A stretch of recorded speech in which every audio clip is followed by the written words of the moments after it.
هەموو کاتێکتان لە بەختەوەریدا بێت بینەران و بیسەرانی کوردستان 24 خۆشحاڵی نەگەڵتانین بۆ پێشکەشکردنی پرۆگرامی باسی ڕۆژ کە ئەمڕۆ باز لە گفتوگۆکانی لایەنەی عراقیەکان لەگەڵ هەرێمی کوردستان دەکەین، باز لە پێکهێنانی حکوومەتی داهاتووی عراق دەکەین کە ئەمە تەورێکی گرینگە هەم بۆ عێراق هەمیش بۆ هەرێمی کوردستان. ئەو گفتوگۆیانە بەرەو چه ئاقارێک ڕۆیشتون، کورد بەنیازە لەگەڵ کامە لایەن لەگەڵ بەغدا هاوپەیمانەتی ڕێک بخە و حکوومەتی داهاتووی عراق پێک بهێنێ، وەک دەزانرێت لە ڕابردوودا بەشێک لەو سەرکردانەی کە ئێستا لە دوای هەڵبژاردننی پەرلەمانی عێراق ینی سەرکردەی حەشدی شابی بوون و ئەوان توانیان زۆرینەی دەنگەکان بەدەستبێن. ئایا کورد جارێکی دیکە لەگەڵ ئەوان حکوومەتی عراق پێک دەهێنێتەوە؟ متمانەی کورد چەندە بەوان و لە داهاتوودا بۆ کورد پۆستەکان گرینگێن یاخود پرسە نیشتیمانیەکان لەگەڵ یەکێتی پارتی پەیوەندی چۆنە و لەگەڵ لایەنە ناڕازیەکان پارتی دیموکراتی کوردستان پەیوەندی چۆنە؟ ئێمە لەگەڵ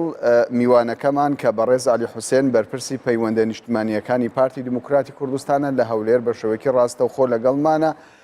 لەگەڵ بەڕێزیان ئەم مژارە تاوتوێ دەکەین. بەڕێز علی حوسێن بەخێر بێن بۆ باسی ڕۆژ. با لەوە دەست پێ بکەین، هەم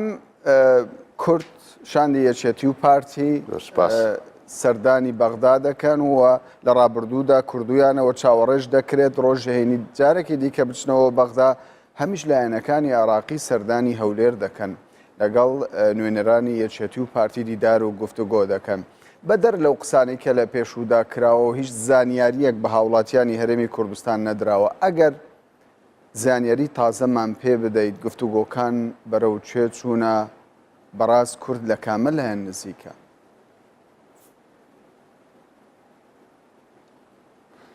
زۆر سپاس بۆ ئێوە و بۆ بینەران. طبعا ئێمە ئەزمونێکی دوور و درێژمان هەیە لەگەڵ حکومڕانی لە عێراق و بە تایبەتی لە دوای 2003 و ئەو حکوومەتانەی ڕابردووش بە تایبەتی ئەوەی کە سەرۆکوەزیرەکان زۆربەی لە براشیعەکان بوون و ئەزمونمان لەگەڵ زۆربیان هەیە، چ لەگەڵ لایەنە سیاسیەکان و قەوارە سیاسیەکان، چ لەگەڵ کەسایەتیەکانی ناو پرۆسەی سیاسیش لە عێراق و بە تایبەتی لەگەڵ ئەوانەی کە لە حکومڕانی بووینە. ئێمە ڕەنگە پۆست گرنگن لەسەر ئاستی عێراق، گرنگە پۆستەکان کە بتوانن ئەو پۆستانە نوێنەرایەتی کورد بکەن. ڕاستە نوێنەرایەتی عێراق، بەڵام دەتوانی هاوکارێکی گرنگیش بیتن بۆ پشتگیریکردن لە سەربوونی ئەو گرفتانەی کە کوردستان یان بڵێن هەرێمی کوردستان هەیەی لەگەڵ بەغدا. بەڵام ئەوەی گرنگە لای ئێمە بە تایبەتی لە ئەزمموی ڕابردوومان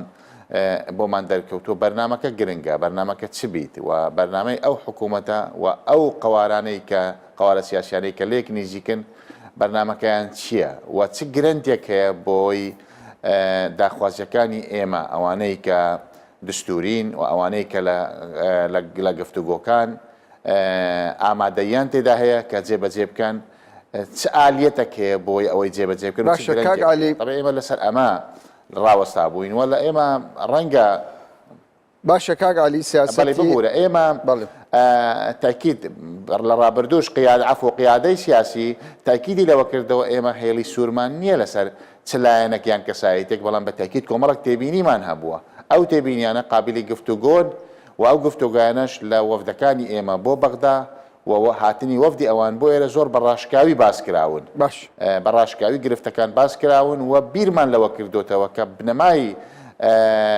گفتوگۆکانی ئێمە چەند بنەمایەکی گرنگ بن کە پەیوەستە بە گرفتەکانی ڕابردوومان بۆی بتوانین لەو دەورەی ئەو جارەی پەرلەمانی هەوڵ بدەین کە بەشەکی زۆری لێ جێبەجێ بکەین و ئالیەتێکیش هەبی، ئەو ئالیەتە گرنگێک هەویان سەقفەکی زەمەنی هەبیتن بۆی ئەو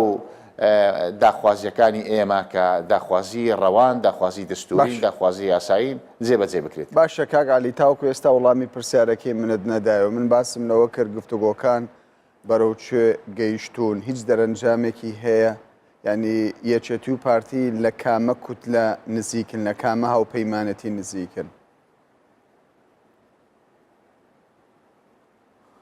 ئێمە وەکو کورد یان وەکو کوردستانی بڵێین هەوڵمان نەداوە ببینە بەشێک لە گرفتەکانی ناو ماڵی پێکهاتەکانی تری عێراق چونکە هەستمان کرد کۆمەڵک گرفت هەیە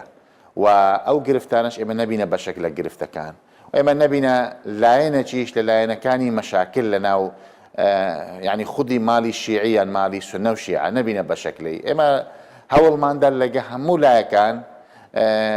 پەیوەندیمان باش بیتن و سەیرەکەین کامیان لە داخوازیەکانی ئێمە نێزیکن کامیان ئامادەیان تێدا هەیە بۆ چارەسەرکردنی گرفتەکان ئەو وەفدانەی کە هاتن مەسەلەن دوێنێ ئەو وەفدەی کە هاتبوو کۆمەڵک ئەفکاریان پێبوو ئەفکارەکان باش بوون لە نزیک بوون لە چارەسەری گرفتەکانی ئێمە لەگە تەرەفی تریش بە هەمان شێوە و ئێمە هەوڵماندا بە تایبەتی ئەوانەی کە پێگیان بەهێزە و ئەگەر بەشێک نەبن لە پرۆسەی حکومڕانیدا گرفت دروستە بی هەوڵماندا ئەمانە لەگەڵ بن چونکە بە تاکید دەگەر لەگەڵ نەبن ڕەنگە ئیستیقرار دروست نەبی لە عێراق بەڵام ئەمە دەگەڕێتەوە بۆ ئەوان تا چەند بەرنامەکەیان لێک نزیکە بەڵام ئێمە دەتوانین عاملێکی مساعد بین و تەرحەکانی ئێمە یان بڵێن پرۆژەی ئێمەش ئەوەی کە لە سەرەتایی لە سەردانەکانمان بۆ بەغدا و لە هاتنی وەفدەکانیش پێشنیار کراون یان گفتوگۆی لەسەر کراون تا حدێکی باش بە ئیجابی وەرگیراون و لەو 48 ساعتەی داهاتوودا زۆر بەچڕی کار دەکرێت بە تایبەتی ئێمە یەکێتی و بەرنامەشمان هەیە لەگەڵ لایەنەکانی تری کوردستانی بۆیە بتوانین پەیامی ئێمە پەیامێکی کوردستانی بیتن ئەگەر لێرە گرفتە چیشمان هەبی بە تاکید خۆ هەمومان وەکو یەک بیر ناکەینەوە لێرە بە حزبی جیای بەڵام قەزیەیەکمان هەیە لە بەغدا هەوڵ بدەین نقاتی مشتەرەکمان لەوێ کۆبکەینەوە ئێمە لەو چەند ڕۆژەی داهاتوو تاکو و پەرلەمان دەست بەکار دەبیتن کار لەسەر ئەوە دەکەین بۆی بتوانین ئەمە یەکێتی تەبیعی پرۆژەیەکی ئامادەکراومان هەیە حاضرین لەگەڵ لایەنەکانی تریش گفتوگۆ بکەین زۆر باشە ینی دیارە پرۆژەی پارتی و یەکێتی دەزاندرێ بە تایبەت پرۆژەی پارتی کە باز لە هاوبەشی و تەوافق و تەوازون دەکاتەوە بەڵام کاک عەلی پرسیارەکە لێرەدا ئەوەیە حەشدی شعبی بەشێک لەوانەیە کە براوەی هەڵبژاردننی پەرلەمانی عێراق بوون سەرکردەی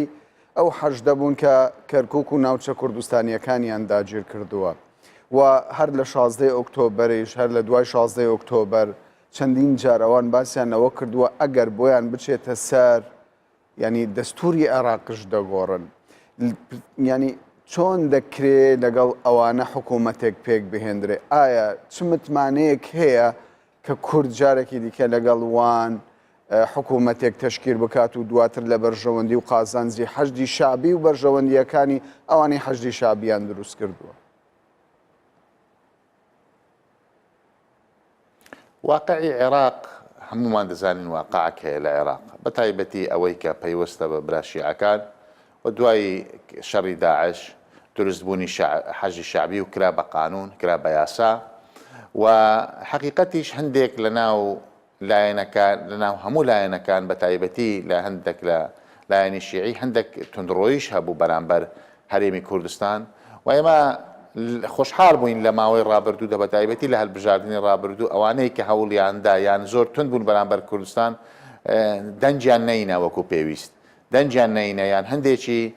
تەراجعیان کرد لەو پێگەیە کە هەیان بۆ لە ناو پرۆسەی سیاسی لە عێراقدا ئێمە ئەوەی کە ئێستا دەبینین ئەو دەنگە نییە ئەو دەنگەی ماوەیەک لەمەوبەر بە تەکید خۆ ئەوانیش بەرژەوەندیان هەیە و کەسیان ناتوانن بە تەنها حکوومەت پێک بینن و دۆخی عێراق ئەو دۆخە نییە و دۆخەی 6 مانگ لەمەوبەر ساڵێک لەمەوبەر ئەو دۆخە نییە دۆخی عێراقیش دۆخێکی خراپە هەم لە ڕووی ئابووری هەم لە ڕووی ئەمنی هەموو مەشاکلانەیە کە هەیە حکوومەت تا کوێستە نەیتوانی ئاوی خواردنەوە کارەبا ینی شتی سەرەتایی لە ناوەڕاست و لە جنوب و لەمانە دابین بکە بودجەی هەرێمی کوردستان بڕایە ئەو بودجە زەبەلاحی لە عێراقی بەڵام چی بۆ کردیە ئێدە مەشاکلی دەوروبەر هەیە کۆمەڵک گرفت هەیە تەسەور ناکەین دۆخی ئەوانی یعنی وەزعی ئەوانیش باش بیتن کە بتوانن بەو ئاراستەیەی کە بەرامبەر ئێمە توندبوونیان بە شێوەیەک بیریانە کردەوە کە تەسفی حیساباتی کۆمەڵک شت بکەن تەسەور دەکەین ئێستا نەک بڵێن ئەو فکرە نەمایان ڕەنگە نەتوانن ئێستا ئەوە بکەن چونکە دۆخەکە گۆڕاوە و تاکید ئێستاش هەموو لایەکمان پێویستمان بە یەکترا چونکە مادام ئێمە دەمانەوێت لە ئیتاری دەستوری عێراق حکوومەتێک دروست بکەین و حکوومەتی شەراکەی وەتەنی بیتن بە تاکید پێویستیمان پێکتر دەبیتن شیعە دەتوانی بەبێ سونە بکاتن و هەر نە هەردوو چیان دەتوان بەبێ کورد بکەن باشە ئەو تەفاهمەی کە بەڕێستان باستان لێوە کرد کە کوتلەی نواد لە هەولێر بوو پێم وابێ جەنابیشت ئەندامی دەستەی دانوستکار بووی کە لەگەڵ نوێنەرانی هاوپەیمانەتی نواد گفتوگۆتان کرد ئەو تەفاهمەی کە ئەوان هەیان بوو بۆ پرسە گرنگەکانی هەرێمی کوردستان لە عێراق چی بوو؟ ینی ئەوان ڕازی بوون پێشمەرگە بگەڕێتەوە هەرێمی کوردستان ئەو کێشانەی کە لە نێوان هەولێر و بەغدا بە هەڵبسێردراوی ماونەتەوە نەوت و غاز پرسی پێشمەرگە بودجە ئیتر دەیان کێشە هەیە تەفاهمی ئەوان چی بوویان؟ ئەوان حقت کۆمەڵک ئەفکاری باشیان تەرەح کرد یەک لەوان مەسەلەن باسی ئەویان کرد هیچ ناوەکی دیاریکراویان بۆ سەرۆک وەزیران نییە کە بڵێن فلانە نامانەوێت سەرۆک وەزیرانی کوتلەیەکی دیاریکراو بیتن سەرۆک وەزیران دەمانەوێت سەرۆک وەزیرانی عێراق بیتن هەموو لایەکمان بۆ سەرۆک وەزیران ڕازی بین بە هەمان شێوەش کاکعلی ببوورە ئەوە بۆچی بۆ کورد گرنگ بێ ئەگەر نووری مالکی حکومداری عێراق بکە یاخود حەیدەر عەبادی حکومداری عێراق بکە یان شەهرستانی یان هادی عامری من نامەوێت ناوەکانیش بێنم بەڵام بۆ کورد جیاوازیەکەی هەر هەموویان مالکی قوتی خەڵکی کوردستانی بڕی حەیدەر عەبادی شێرشی کردە سەر ناوچە کوردستانیەکە بۆچی ئەوە بۆ کورد گرنگ بێ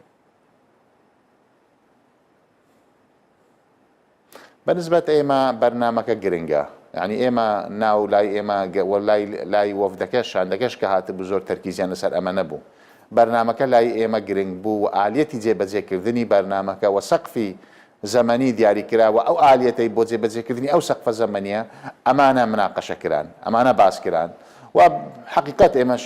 لە ڕابردوو کۆمەڵک ئەزمونمان هەیە کۆمەڵک گرفتمان بۆ دروست بووە ئەرواز و نشیومان بینیوە لە شێوەی مامەڵە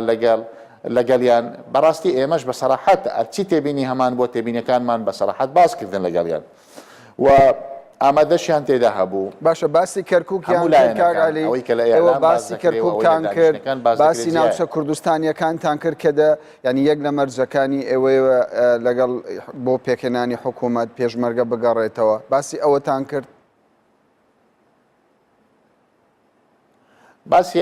باسی ئەوەمان کرد بۆ ئەو ناوچانێک کە گرفتە و کۆمەڵە گرفتی تریشە ئەوان بە تەحدید ناویان نەینا بڵێن بۆ فلان بابەت بەڵام ئەوەی لە ژێر سەقفی دەستورە و دەستور ڕێگای دەداتن گوتیان ئێمە هیچ تەحەفوزمانیە لەسەر ئەمانە ئامادەی گفتوگۆین و ئامادە ڕێککەوتنین بەڵام کێشە لێرەدا ئەوەیە چ گەرەنتیەک هەیە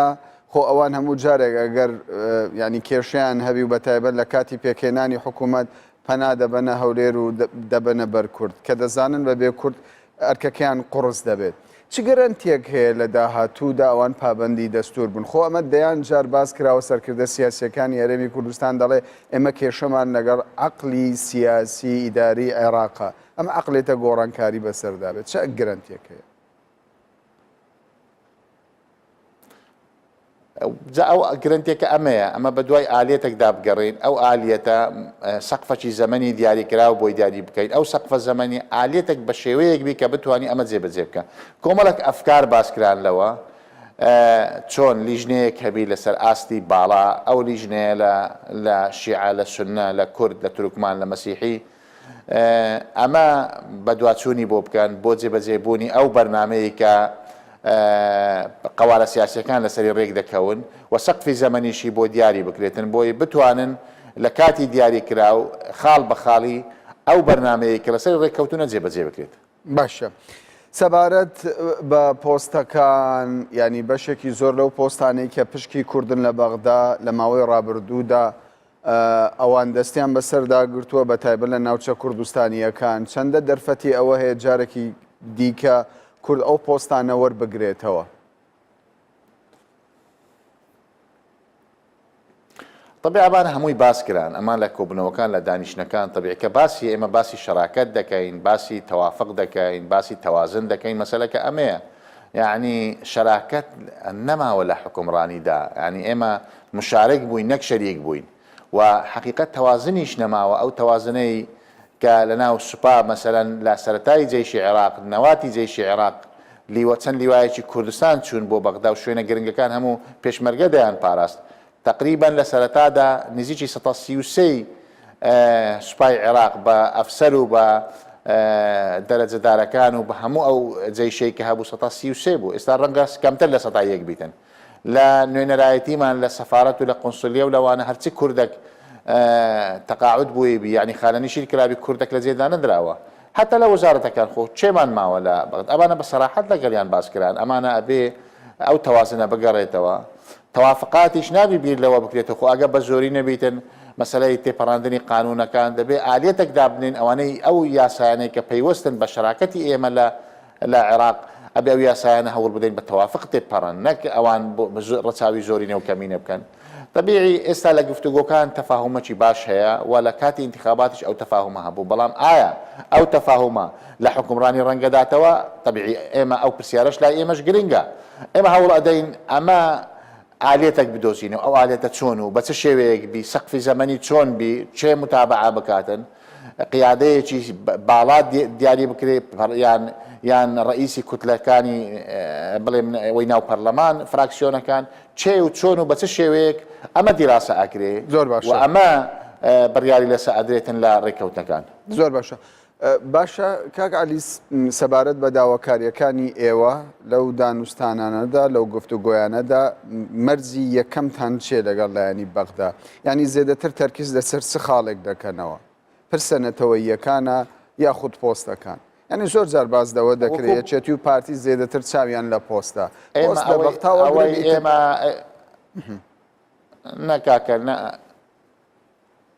ناکاکە ناوەڵا جارێ باسی پۆستەکان وەکو باسم کرد گرنگن یعنی سەرۆک وەزیران ئەگەر کوردیش نەبی بۆ ئێمە گرنگە چێە بەرنامەکەی چیە چۆن بەرنامەکە جێبەجێ دەکات ڕئیسی پەرلەمان بە هەمان شێوە تەجروبەمان هەیە لەگەڵ ڕئیسی پەرلەمانەکان بەڕاستی و سەرۆک کۆماریش بە هەمان شێوە بەڵام ئەوەی لای ئێمە گرنگە حقات بەرنامەکەیە یعنی ئەو سێ بنەما ئەساسیانەی شەراکەت و تەوافق و تەوازن ئەمانە بنەمای ئەساسین بەڵام بە تاکید بۆ وردەکاریەکانیش ئێمە بەسەراحەت باسی مادەی 140مان کردووە باسی مەوازنەمان کردیە میزانی پشتی کوردستان باسی نوێنەرایەتیمان کردیە لە تەوازن لە نوێنەرایەتەکانمان باسی حقوقی پێشمەرگەمان کردووە باسی ئەو کۆمەڵە گرفت قانونی نەفت و غازە کۆمەڵە گرفتە ئەوانەیە کە گرفتمان هەبووە ئەمانە هەمووی دەخینە ناو بەرنامەی کاری خۆمان بۆی بەشێک بی لە ئیتفاقاتی ئێمە لەگەڵ ئەو کوتلانەی کە لە ئێمە نێزیکن یان ئەو قوانانەی کە لە ئێمە نێزیکەن باشە مەرجێکی دیاری کراوتان هەیە بۆ ئەو کەسەی کە لە پێکاتەی شیعە و پۆستی سەرۆک وەزیرانی عێراق وەردەگرێت ینی ئێوە وەکو کورد هیچ ڕایەکتان هەیە دەبێ ئەو کەسێ ببێت بە سەرۆک وەزیران دەبێت کەسێکی وابێ بەم شێوەیە بێ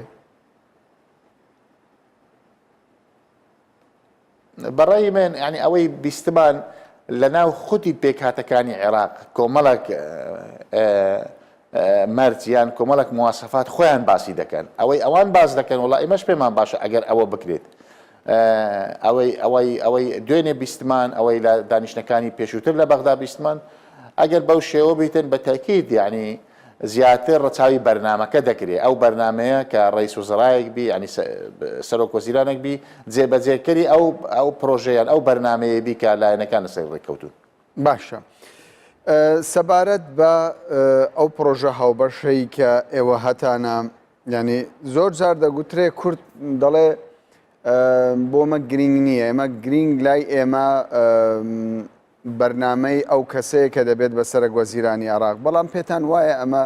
ینی بەڕاستی ئەمە قسەیەکی جددی بێت ینی قەیس خەزعەلی ببێت بە سەرۆک وەزیران یاخود هادی عامری ببێت بە سەرۆک وەزیران لەگەڵ کەسێکی وەکو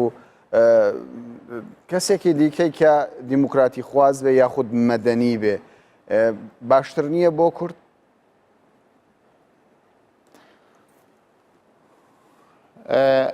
هەمومان تەرکیستاک و ئێستا لە دانیشتەکان ناوی هیچ سەرۆک وەزیرانێک نەهاتووە نە ئەوان باسییان کردووە نە ئێمەش باسمان کردووە ئەوەی کە تەرکیزمان لەسەر کردووە ینی بەرنمەکەیە بەرنامەی حکوومەتە چۆن و بە چه شێوەیەک بی لای ئێمە تەرکیزمان لەسەر بەرنمەکە بووە ئالێتێک بدۆزینەوە ئەو ئالێتە ئەو سەرۆک وەزیرانەی داهاتوو نەتوانی لە ئیتاری ئەو ئالێتە دەربچیتن لە ئیتاری ئەو بەرنمەیە دەربچیتن کە ئەو قوارانیان ئەو لایەن لەسەر ڕێککەوتون باشە ئێستا تەمەشا دەکەینە یەکێتی نیشتیمانی کوردستان دەستی بە ترافیکێکی دیبلۆماسی کردووە سەردانی حزب و لایەنە سیاسیەکان دەکات و بێگومان یەکێک لەو تەوەرانەی کە قسەی لەسەر دەکەن پرسی پێکهێنانی حکوومەتی عێراقا. ئەم سەردانانە ینی بە ڕەزامەندی ئێوە یاخود بە ئاگاداری ئێوەیە ئێوە ئاگادارن لە ئەجندای کۆبوونەوەکان یاخود ئاگادارین، چونکە لە پێشوودا لە سەرزاری سکرتێری مەکتەبی سیاسی پارتی گوتیان پارتی ئامادەیە لە دەرگای هەموو پارتەکاندا بۆی بەیەکەوە بچنە بەغدا، بەڵام دەست پێشخەرەکەی ئێستا یەکێتی دەبینین دەیکات. بەڵێ ئێمە هەردوو لامان کۆچی لەسەرەوەی ئەبێ هەوڵ بدەین لایەنەکانی تری کوردستانیش ببینین و ئەوەی کە یەکێتی دەستی پێ ئاگادارین ئاگامان لێ لە کۆبنەوەکانی خۆمان باسمان کردووە پارتی دیموکراتی کوردستانیش لەو چەند ڕۆژی داهاتوو بەرنامەی دەبی بۆ دیتنی هەموو ئەو لایەنە سیاسیانە. باشە کەوایە ئێوە بەنیازنین تەنیا لەگەڵ یەکێتی خیتابی بەغدا بکەن لە ئایندەدا. ئێمە قەنەعاتمان وایە ئێمە چەند حزبی جیاین و مەرجیشنی هەمومان وەکو یەک بیرکەینەوە مادام بڕوامان بە پرۆسەی سیاسی و دیموکراسی هەیە، بەڵام قەنەعاتمان وایە لە بەغدا قەزیەیەکمان هەیە، نقاتی مشتەرەکمان لە بەغدا یەکجار زۆرترە. ئەبێ بەڕای ئێمە ئەوەی کە گرفتە لێرە لە کوردستان تێبینیمان هەیە لە کوردستان جاری وا هەیە دەبینە دەکەوینە سەنگەری ئۆپۆزیسیۆنیش لە کوردستان ئاساییە، بەڵام ئەبێ لە بەغدا هەوڵ بدەین نقاتی مشتەرەکمان کۆکەین و لە بەغدا هەوڵ بدەین کورد یەک دەنگ بیت. باشە کاگا لێ تاوکو ئێستا بەڕاستی لای خەڵک بەرچاو ڕوونی نییە لەوەی خاڵی ناکۆک لە نێوان پارت و لایەنە سیاسیەکان چێ بەیەکەوە نەتوانن بچنە بەغدا لە کاتێکدا ئەوەی کە لە بەغدا پێویستە بۆ کورد ینی بەرژەوەندیە گشتیەکانی کووردە بۆچی ینی خاڵی ناکۆک چیە بۆچی ناگەن بە تەفاهم لایەنە کوردەکان بە شێوەکی گشتی؟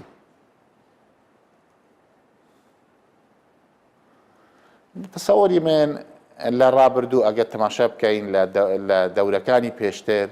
نوێنەرەکانی کورد دەوریان باش بوو و لێکیش نێزیک بوونەوە لە زۆر نقاتی مشتەرەک یەک بوون، بەڵام لەو دەورەیە ڕابردوو تەسەور دەکەم گرفتەکانی کوردستان بوو ڕەنجی دابووە لە بەغداش ومێدەوارین لەو دەورەی داهاتوو ئەمە نەبیت هەوڵ بدەین تەفاهمێکی باشتر سوودمان لە تەجروبەی ڕابردوو وەرگرتبی گرفتەکانی ئێرایی کوردستان ئەگە سەیر بکە هەڵبژاردەکانی پێشووی عێراق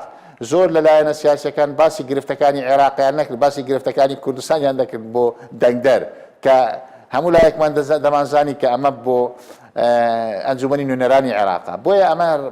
گرفتەکانی ئێرە مەشاکلی ئێرە ڕەنجی دابووە لە بەغدا ومێدەواری ئەمە نەبی چکە لە ڕابردوو حەقیقەت وانە بوو لە ڕابردوو حزب و لایەنە سیاسیە کوردستانیەکان ئەگەر لێرەش تێبینی بووبی بەڵام لە بەغدا یەکدەنگ بوو بەڵام بەداخەوە لە ماوەی ڕابردوو وەکو پێویست نەبوو بەڕاستی و زیانیشی بە داخوازی و بە مافەکانی خەڵکی کوردستان گەیاند. قەنەعاتێکتان هەیە لەوەی لە داهاتوودا چوار لایەنە ناڕازیەکەش بێن شان بەشانی یەکێتی و پارتی بەیەکەوە بچنە بەغدا؟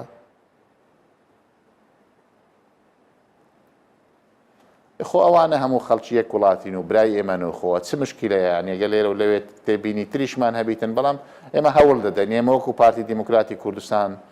قەنەعاتمان وایە بەرپرسیارەتیمان لەسەر شانەوە لە یەکێتیش بە هەمان شێوە مەسئولیەتمان لەسەر شانە مەسئولیەتی ملەتی خۆمان لەسەر شانە بۆ بچین یعنی پێشەوازی لە حزب و لایەن و قەوارەی تر بکەین یان بچین سەردانیان بکەین ئامادەین بچین لە دەرگەی ماڵی یان مەبارەگای یان هەر یەکەکی ئەو خوشک و برایانەی حزب و لایەنەکانی کوردستانیش بدەین یعنی زۆر ئاساییە لای ئێمە بۆ ئێمە گرنگە یعنی هەوڵ بدەین پارتی چۆن پێگەی بەهێزە پێگەی بە قووەتە خەڵکی کوردستان متمانەی پێکردووە بە هەمان شێوە مەسئولیەتیشی لەسەرە مەسئولیەتی پارتیشە کە پارتی ئەبێ بچی بە دوای ئەوانش بچی و گوێشیان لێ ڕابگری و گوێ لە تێبینەکانیشان ڕابگری. باشە ماوەیەکە دەنگۆی ئەوە هەیە پرۆسە هەڵبژاردننی پەرلەمانی کوردستان دوا بخرێ هیچ لایەنێک بە فەرمی لەگەڵ پارتی ئەو گفتوگۆیی کردوتەوە یاخودنا.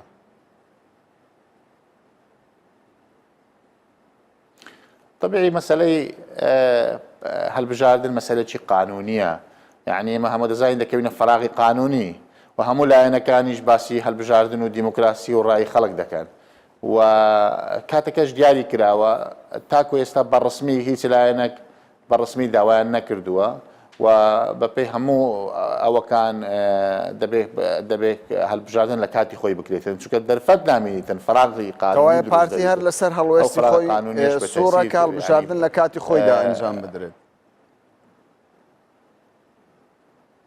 هەڵبژاردن بۆ پارتی نییە بۆ خەڵکی کوردستانە بەڵام